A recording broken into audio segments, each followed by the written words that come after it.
Welcome to the 50-second lesson of SmartKnitter, Knit Instructions Level 2. In this lesson, we will demonstrate how to knit trims repeatedly for production. Let's look at the first example. Select the Knit Panel Repeatedly option in the settings and translate the original file. We can see a prompt indicating that feeder 7 will collide with the needles.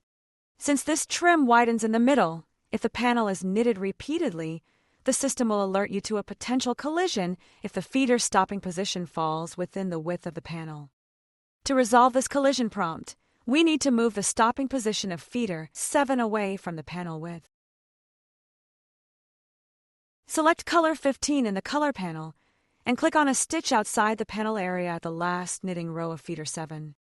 Click the Translation tool again to refresh the knitting code. Now we can see that there are no collision prompts.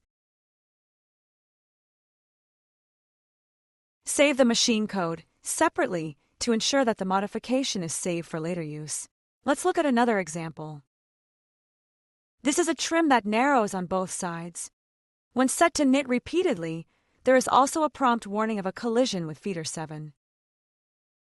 This is because the ending row has fewer stitches than the starting row. Return to SmartGraph. Extend the ending revel yarn section by widening it 1 stitch per revolution so the starting and ending stitch counts match.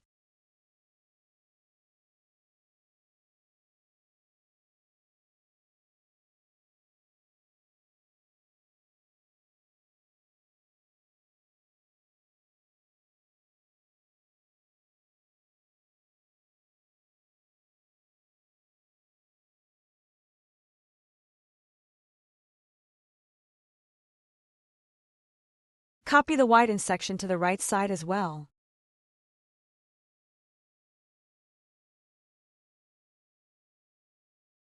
Translate again, and we can see that the warning is resolved.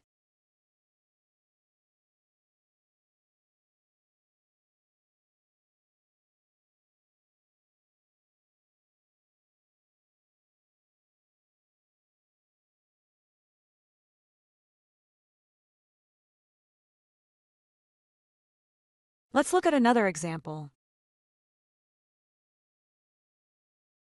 After translation, we can see a prompt indicating that feeder 16 cannot be brought in for knitting, and that feeder 7 has potential collision with the knitting needles in several rows. Return to SmartGraph. First, we need to extend the drawn thread row to the width of the panel using the empty needle symbol. This allows the drawn thread feeder to be picked up in the next panel when knitting repeatedly.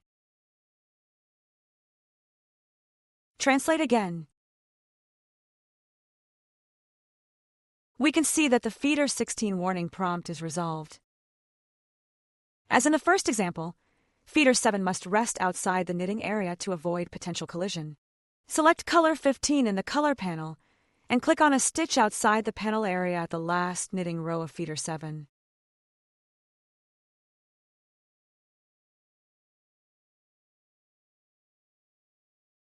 Click the Translation tool again to refresh the knitting code. Now we can see that there are no collision prompts. Save the machine code separately to ensure that the modification is saved for later use. This marks the end of this tutorial. Thank you for watching.